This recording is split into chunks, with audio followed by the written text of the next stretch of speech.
ইলশে গুঁড়ি ইলশে গুঁড়ি ইলিশ মাছের ডিম। বাঙালির ইলিশ মাছের প্রতি আবেগ চিরকালীন, তাই আমরা বৃষ্টির ফোঁটার নামও রাখি আমাদের প্রিয় মাছের নামে। হাঁসফাঁসে গরম থেকে বাঁচাতে বর্ষা যখন ঢোকে, আমরা তখন জলকাদা ঠেলে হাসি মুখে বাজারে যাই আমাদের এই প্রিয় মাছের সন্ধানে। কিন্তু জুত করে একটু রান্না করব, এত সময় কোথায়? তাই আজ আপনাদের সাথে শেয়ার করব বাংলার ইলিশ পার্বণের এমন কিছু আইকনিক রেসিপিস যেগুলো খুব সহজেই অল্প সময়ের মধ্যে বানিয়ে নেওয়া যায়। আর মিক্সার গ্রাইন্ডার থাকলে তো কোনো কথাই নেই। প্রত্যেকটি রেসিপির কি মোমেন্টস ডেসক্রিপশন বক্সে শেয়ার করে দেব, যাতে আপনারা কোনো একটা বিশেষ রেসিপি দেখতে চাইলে সেখান থেকে সহজেই দেখতে পারেন। তাহলে আর দেরি না করে লেটস গেট স্টার্টেড। তার আগে বলে দিই, এই ভিডিওর ভয়েস ওভার আমার হলেও রেসিপিগুলো কিন্তু দিদির। প্রথমে একটা মিক্সার গ্রাইন্ডারে 1 টেবিল স্পুন করে সাদা সর্ষে, কালো সর্ষে এবং পোস্ত, তার সাথে স্বাদমতো কাঁচা লঙ্কা এবং নুন অ্যাড করে একটা মিহি পেস্ট বানিয়ে নিতে হবে। তারপরে 5টা স্ট্যান্ডার্ড সাইজের ইলিশ মাছকে একটা পাত্রের মধ্যে নিয়ে তার মধ্যে ফ্যাটানো টক দই এবং ওই পেস্টটা ঢেলে দিতে হবে। এছাড়া স্বাদমতো নুন, হলুদ, কাঁচা লঙ্কা দিয়ে উপর থেকে বেশ খানিকটা সর্ষের তেল ছড়িয়ে দিতে হবে। ম্যারিনেশনটা মাছের মধ্যে ভালো করে মাখিয়ে 1 থেকে 1.5 ঘন্টার জন্য রেস্টিং টাইম দিতে হবে। এরপরে একটা ঢাকা বন্ধ করা টিফিন ক্যারিয়ারের মধ্যে ম্যারিনেটেড মাছটা রেখে দিয়ে উপর দিয়ে আরও কিছুটা সর্ষের তেল ছড়িয়ে দিতে হবে। তারপরে কোনো পাত্রে ফুটন্ত জলের মধ্যে টিফিন ক্যারিয়ারটা বসিয়ে দিয়ে উপর থেকে একটা ভারী জিনিস চাপা দিয়ে দিতে হবে। মোটামুটি 8 ঘন্টা পর ওভেন থেকে নামিয়ে নিলেই তৈরি হয়ে যাবে ইলিশ ভাপা। চলে আসি পরের রেসিপি, মানে সর্ষে ইলিশের রেসিপিতে। এখানেও অন্যান্য ইনগ্রেডিয়েন্টসগুলো সেম হলেও সর্ষের পরিমাণটা বেড়ে যাবে। একটা মিক্সার গ্রাইন্ডারের মধ্যে 1.5 টেবিল স্পুন করে সাদা এবং কালো সর্ষে নিয়ে তার মধ্যে 1 টেবিল স্পুন পোস্ত নিয়ে স্বাদমতো নুন এবং কাঁচা লঙ্কা দিয়ে একটা পেস্ট বানিয়ে নিতে হবে। তারপরে একটা পাত্রে ফ্যাটানো টক দই এবং ওই পেস্টটা ঢেলে দিতে হবে। ওপর থেকে একে একে ছড়িয়ে দিতে হবে স্বাদমতো নুন, 1/2 চা চামচ হলুদ গুঁড়ো এবং ঝাঁঝের জন্য বেশ কিছুটা সর্ষের তেল। এরপর ওই ম্যারিনেশনের মধ্যে একে একে দিয়ে দিতে হবে স্ট্যান্ডার্ড সাইজের 5টা ইলিশ মাছ। মাছগুলোতে ভালো করে পুরো ম্যারিনেশনটা মাখিয়ে নিতে হবে। তারপর উপর থেকে 3-4 টুকরো চেরা কাঁচা লঙ্কা ছড়িয়ে 1 থেকে 1.5 ঘন্টার জন্য ম্যারিনেশন টাইম দিতে হবে। তারপরে ওভেন অন করে পাত্রের মধ্যে ম্যারিনেটেড মাছটা ঢেলে দিতে হবে। উপর থেকে বাকি ম্যারিনেশনটাও ছড়িয়ে দিতে হবে এবং কিছুটা নাড়াচাড়া করে ঢাকা চাপা দিয়ে সিমে গোটা রান্নাটা করতে হবে। এই রান্নাটা কিন্তু পুরোপুরি ধিমে আঁচেই হয়। কোন সময় পর মাছগুলোকে উল্টে দিয়ে ঢাকা চাপা দিয়ে ধিমে আঁচে আবার রান্না করে নিতে হবে। মোটামুটি 8 থেকে 10 মিনিট পর ফ্লেম বন্ধ করে উপর থেকে কিছুটা কাঁচা সর্ষের তেল এবং কাঁচা লঙ্কা ছড়িয়ে দিয়ে রেডি হয়ে যাবে সর্ষে ইলিশ। এরপর আসি আমার সবচেয়ে প্রিয় রেসিপি, মানে ইলিশ দিয়ে আলু বেগুনের ঝোলের রেসিপি নিয়ে। প্রথমেই লম্বা লম্বা করে আলু এবং ডুমো ডুমো করে বেগুন কেটে নিতে হবে। লঙ্কা চিড়ে নিতে হবে লম্বা লম্বিভাবে। একটা পাত্রের মধ্যে 6 পিস মাছ নিয়ে প্রথমেই পরিমাণ মতো নুন এবং হলুদ দিয়ে মাখিয়ে 5 মিনিট রেখে দিতে হবে।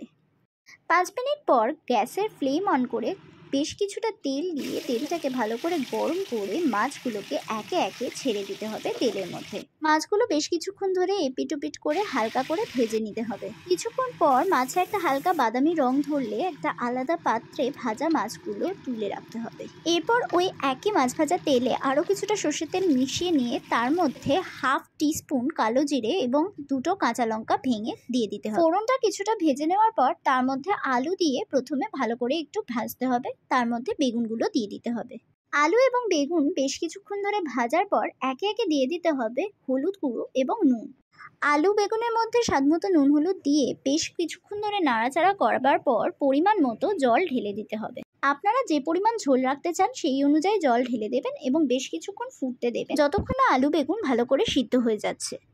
এরপর এই ঝোলের মধ্যে ভাজা মাছগুলো একে একে ছেড়ে দেবেন। মাছগুলোকে উল্টে পাল্টে 5 থেকে 7 মিনিট ঝোলের সাথে ফুটিয়ে নিয়ে গ্যাসের ফ্লেম অফ করে ওপর থেকে সর্ষের তেল আর কাঁচা লঙ্কা ছড়িয়ে দিয়ে নামিয়ে নিলে পরিবেশনের জন্য রেডি হয়ে যাবে আমাদের আলু বেগুন দিয়ে ইলিশের ঝোল। এরপর চলে আসি বাঙালির মোস্ট আইকনিক ইলিশ রেসিপি, মানে ইলিশ পাতুরির রেসিপির কথায়।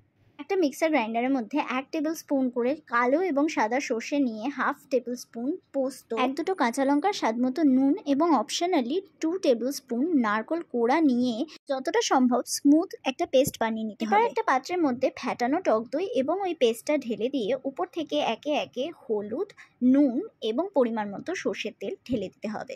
এরপর ওই পেস্টটাকে ভালো করে একসাথে মিশিয়ে নিতে হবে যতক্ষণ না একটা ইউনিফর্ম ইয়েলো কালার আসছে। এরপর একে একে ইলিশ মাছগুলোকে ওই ম্যারিনেশনের মধ্যে দিয়ে ভালো করে ইলিশ মাছের গায়ে ওই ম্যারিনেশনটা মাখিয়ে নিতে হবে। এরপর সম্পূর্ণ মাছ সমেত ম্যারিনেশনটাকে ৮ ঘন্টা রেস্টিং টাইম দিতে হবে এবং সেই সময়ে একটা চাটু গরম করে তার উপর কলাপাতাগুলোকে এরকমভাবে স্ট্যান্ডার্ড শেপ অনুযায়ী কেটে নিয়ে তাতিয়ে নিতে হবে। কলাপাতা চাটুর মধ্যে এইভাবে তাতিয়ে নিলে পাতুরি ভাঁজ করবার সময় কলাপাতাগুলো আর ছিঁড়ে যাবে না।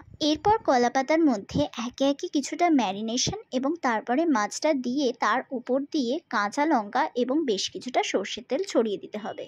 তারপর কলাপাতাগুলো ঠিক এইভাবে পাতুরির মতো করে চারিদিক থেকে ভাঁজ করে নিয়ে ভালো করে সুতো দিয়ে বেঁধে নিতে হবে। সুতো দিয়ে বাঁধার সময় খুব কেয়ারফুল থাকতে হবে যাতে স্টিম দেওয়ার সময় সুতো কোনোভাবেই খুলে গিয়ে পাতা খুলে না যায়।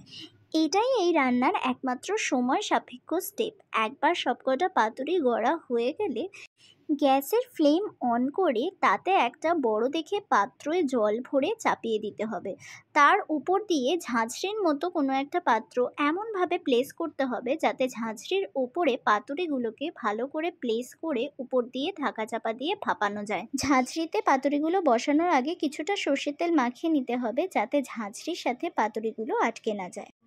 তারপরে পাতুরিগুলোর এক পিঠ 15 মিনিট ভাপানোর পর উল্টে দিয়ে আরও 15 মিনিট অপোজিট পার্টটা ভাপিয়ে নিতে হবে। ভাপানো সম্পূর্ণ হয়ে গেলে গ্যাস অফ করে পাতুরিগুলো তুলে নিতে হবে। অনেকে ভাপানোর পরিবর্তে তাওয়ায় অল্প তেল দিয়ে পাতুরিগুলোকে ভেজে নেবে।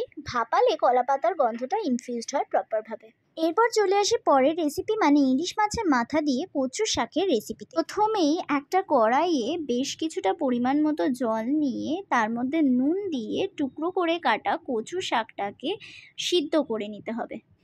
তারপরে রসুনের 3-4টে কোয়া ভালো করে চপিং বোর্ডে কুচিয়ে নিতে হবে। সিদ্ধ করা কচু শাকটা মিক্সার গ্রাইন্ডারে ভালো করে পেস্ট করে নিয়ে তার মধ্যে 2 কোয়া রসুন, স্বাদ মতো নুন দিয়ে আর একবার পেস্ট করে নিতে হবে।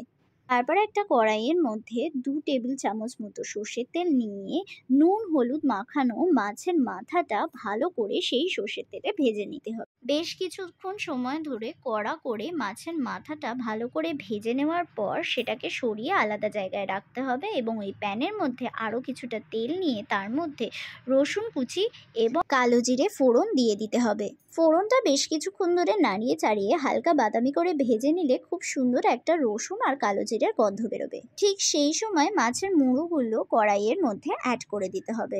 মাছের মুড়োগুলো বেশ কিছুক্ষণ ধরে নাড়িয়ে চাড়িয়ে ফোড়নের সাথে ভালো করে মিশিয়ে নিয়ে তার উপর দিয়ে দিতে হবে কচু শাকের ওই পেস্টটা। এই পর্যায়ে এই রান্নার বাকি লবণ এবং হলুদটা উপর থেকে ছড়িয়ে দিতে হবে এবং স্বাদমতো কাঁচা লঙ্কাও অ্যাড করে নিতে হবে। সব কিছু অ্যাড করে নাড়াচাড়া করে ঢাকা চাপা দিয়ে সিমে আঁচে বসিয়ে রাখতে হবে। মোটামুটি 20 মিনিট পর শাকটা আরেকটু শুকিয়ে গেলে এইভাবে আরও নাড়াচাড়া করে আবার বেশ খানিকক্ষণের জন্য ঢাকা চাপা দিয়ে রান্না করতে হবে। বেশ কিছুক্ষণ পর শাকটা যখন মোটামুটি এরকম শুকনো পর্যায়ে চলে আসবে তখন গ্যাসের ফ্লেম বন্ধ করে দিলেই রেডি হয়ে যাবে আমাদের ইলিশ মাছের মাথা দিয়ে কচু শাক। ইলিশ মাছের বাকি মুড়ো এবং তেলটা আমরা বাঁচিয়ে রেখেছিলাম ইলিশ মাছের তেল বানাবো বলে। একটা পাত্রের মধ্যে বেশ কিছুটা সর্ষের তেল গরম করে সেই গরম তেলের মধ্যে 1-2টো কাঁচা লঙ্কা ফাটিয়ে দিয়ে তার মধ্যে ইলিশ মাছের তেলটা ঢেলে দিতে হবে এবং তার সাথে নুন এবং হলুদ অ্যাড করে দিতে হবে। তেলের মধ্যে ইলিশ মাছের তেলটা বেশ কিছুক্ষণ ধরে নাড়াচাড়া করবার পর ইলিশ মাছের বাকি মুড়োটাও একে একে অ্যাড করে দিতে হবে। মাছের তেল এবং মাছের মাথাটা ভালো করে ক্রিস্পি করে তেলের সাথে ভাজা হয়ে যাওয়ার পর কিছুক্ষণ বাদে নামিয়ে নিলেই তৈরি হয়ে যাবে আমাদের ইলিশ মাছের তেল। তো কেমন লাগলো আমাদের বাংলার ইলিশ পার্বণের সব আইকনিক রেসিপিস? কমেন্ট সেকশনে সেটা মেনশন করতে ভুলবেন না এবং ইলিশের আপনার সবচেয়ে প্রিয় রেসিপিটা কি সেটাও অবশ্যই মেনশন করবেন আমাদের। ভিডিওটা ভালো লেগে থাকলে ভিডিওটাকে লাইক এবং শেয়ার করতে ভুলবেন না এবং অবশ্যই চ্যানেলটাকে সাবস্ক্রাইব করে নেবেন যাতে এরকম নতুন নতুন ভিডিও আমরা আপনাদের কাছে নিয়ে আসতে পারি। তাহলে আজকের মতো ভিডিওটা এই অবধি, দেখা হচ্ছে পরের ভিডিও, ততক্ষণের জন্য টাটা।